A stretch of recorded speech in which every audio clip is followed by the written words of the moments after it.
लीलावती देवी महिला महाविद्यालय के ऑनलाइन एजुकेशन में आपका स्वागत है। हम सभी पढ़ रहे हैं इस समय भारतीय विचारक, जिसमें आज हमारा टॉपिक है गीजूभाई बधेका। गीजूभाई बधेका का जन्म 15 नवंबर 1885 ईस्वी में सौराष्ट्र के चीतल नामक ग्राम में हुआ था। इनके पिता का नाम भगवान दास जी था। इनकी माता का नाम कसीबा देवी था। इनके शिक्षा के बारे में बात करें तो इन्होंने बम्बई से कानूनी शिक्षा प्राप्त की थी। बम्बई से कानूनी शिक्षा प्राप्त करने के बाद ये दक्षिणामूर्ति भवन में कानूनी सलाहकार के रूप में नियुक्त हो गए। इसके बाद 1920 में इन्होंने बाल मंदिर की स्थापना की। बाल मंदिर की स्थापना के कुछ दिन बाद इन्होंने वकालत छोड़ दी और मॉन्टेसरी की पद्धतियों का इन्होंने गहन अध्ययन करना प्रारंभ कर दिया। मॉन्टेसरी की शिक्षण पद्धतियों का अध्ययन करते हुए इन्होंने उसे भारतीय शिक्षा के परिप्रेक्ष्य में परिवर्तन करके भारत में उसे लागू करने का प्रयास किया। इस प्रकार से गीजूभाई बधेका बालकों की शिक्षा के लिए कई अहम बदलाव किए। उनका कहना था कि बालक देव है, बालक देवता के समान है। किंतु दुर्भाग्य रहा कि 54 वर्ष की अल्प आयु में ही 23 जून 1939 ईस्वी में गीजूभाई बधेका का निधन हो गया और ये महान साहित्यकार शिक्षाविद हमें छोड़कर चले गए। अब इनके शैक्षिक विचारधारा की ओर ध्यान दें तो सबसे पहला है गीजूभाई के अनुसार शिक्षा की अवधारणा। गीजूभाई बधेका का मानना था कि शिक्षा बालक की सबसे मुख्य पूंजी है।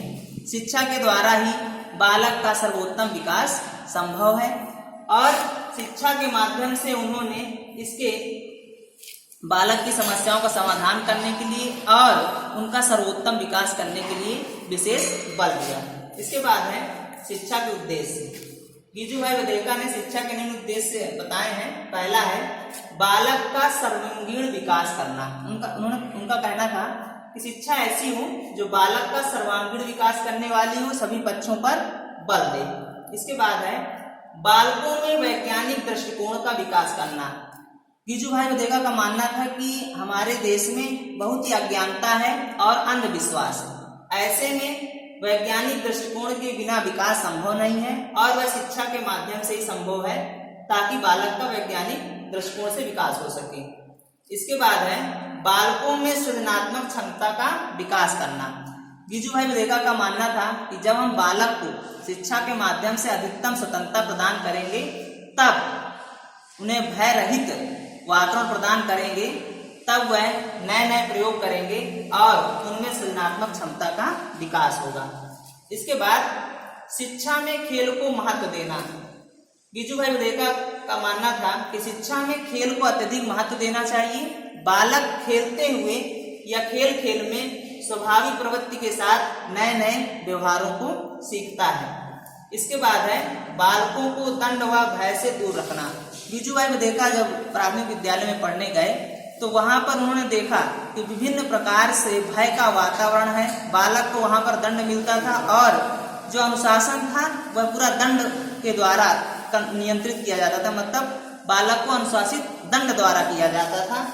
इसके लिए उन्होंने कहा कि शिक्षा में दंड और भय का कोई स्थान नहीं है, उसे दूर कर देना चाहिए। इसके बाद है पाठ्यक्रम। गीजूभाई बधेका के अनुसार नंबर 1 है पाठ्यक्रम में स्मरण शक्ति को अधिक बल दिया जाना चाहिए।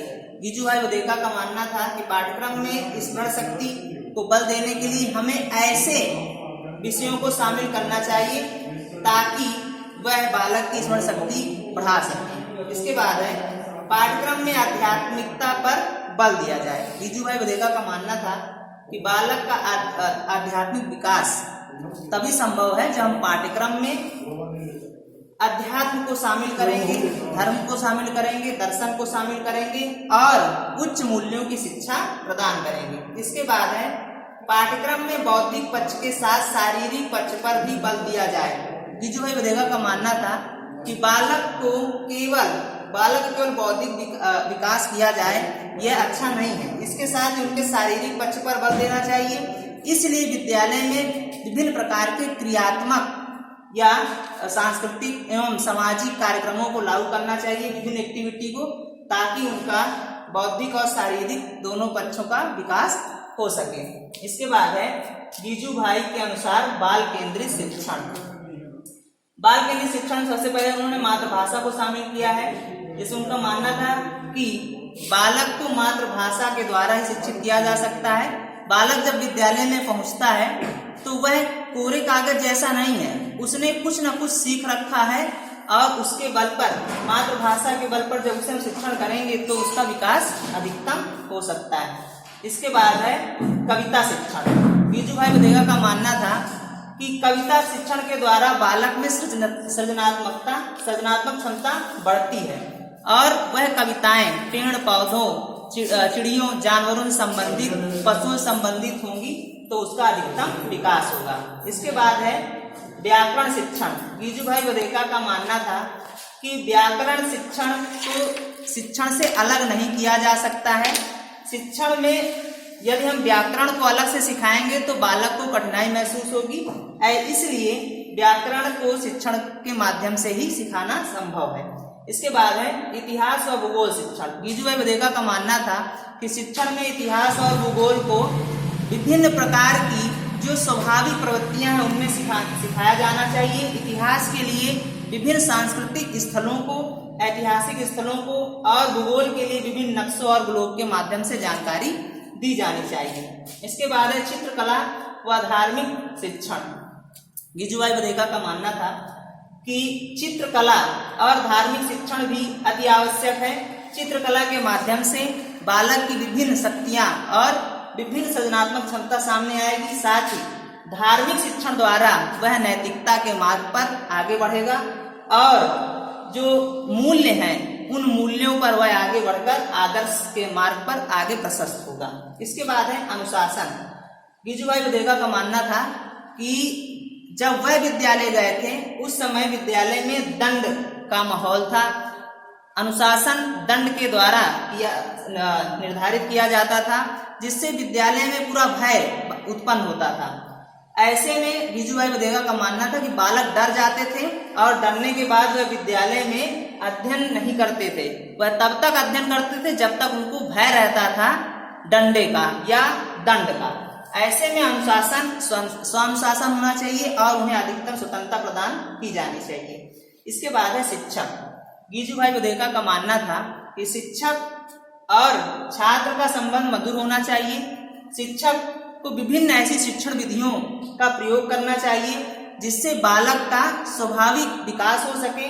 शिक्षक अधिकतम खेल विधि, व्याख्यान विधि या प्रश्नोत्तर विधि, नाटक विधि आदि का प्रयोग करके, अनुकरण विधि का प्रयोग करके यदि बालक को सिखाए तो बालक आसानी से सीख जाते हैं। इसके बाद है छात्र। गिजू भाई बधेगा का मानना रहा कि छात्र देवो भव, बालक देवता के समान है। वह कोई कोरे कागज नहीं है। वह अपने वातावरण से, अपने परिवार से बहुत कुछ सीखे हुए होते हैं। हमारा कार्य यह है कि हम उन बालकों की जो शक्तियां हैं उनको अग्रसारित करें या उनमें जो छुपी हुई शक्तियां हैं, छुपा हुआ व्यवहार है, उसको हम बाहर लाएं, उसमें हम निखार लाएं ताकि छात्र का सर्वोत्तम विकास हो सके। इसके बाद है विद्यालय। गिजू भाई बधेगा का मानना था कि विद्यालय या शिक्षालय वह स्थान है जो पूरा पवित्र होना चाहिए और वहां पर बालकों में ज्ञान संचित किया जाए। साथ ही विद्यालय ऐसे हों जहां पर कोई भी भय का वातावरण ना हो। बालक स्वयं अपनी इच्छा से विद्यालय की तरफ जाए। ऐसा ना हो कि बालक को घसीट कर ले जाया जाए, बल्कि ऐसा स्थान हो विद्यालय जहां बालक स्वयं से जाना चाहे।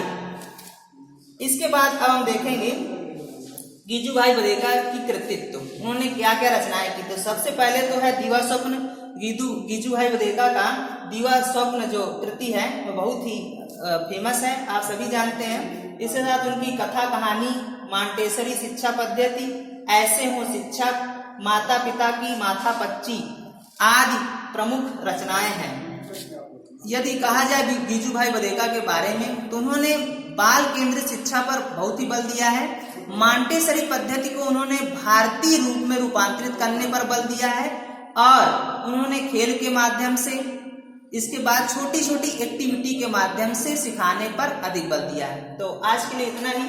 अगली क्लास में हम लोग पढ़ेंगे पश्चात विचारकों के बारे में। धन्यवाद।